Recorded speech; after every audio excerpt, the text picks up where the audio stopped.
tetap kecewa dengan kecepatan serta akselerasi motor Yamaha YZR-M1 di sirkuit Le Mans.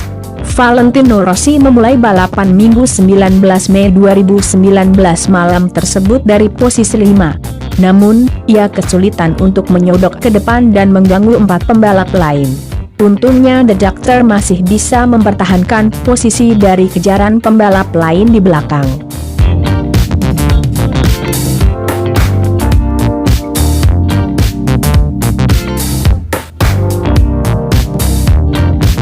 Pria berusia 40 tahun itu mengeluhkan lambatnya kecepatan puncak, top speed, dan akselerasi Yamaha di sirkuit Le Mans.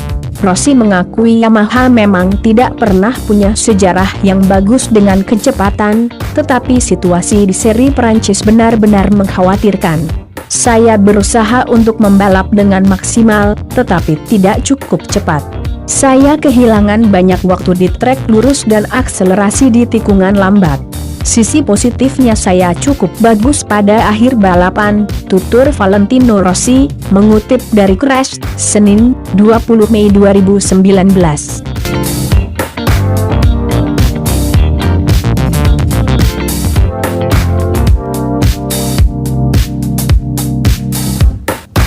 Perbedaan kecepatan dengan Honda sekarang terlalu jauh di trek lurus. Coba saja lihat data. Kami benar-benar menderita. Dalam sejarahnya, sejak 2004 Yamaha tidak pernah bagus di lintasan lurus. Kami memakai sayap baru untuk mencegah wheelie dan ada sedikit peningkatan pada akselerasi, tetapi jelek pada top speed, tukas juara dunia MotoGP 7 kali tersebut.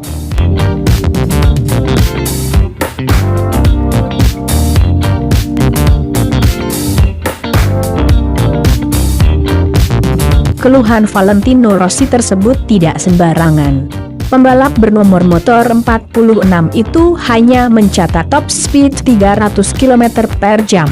Selisihnya cukup jauh dibanding pembalap Ducati tercepat, Andre Dovizioso, yakni 310 km per jam dan pembalap Honda, Kurt Kloe, yang mencapai 309 km per jam.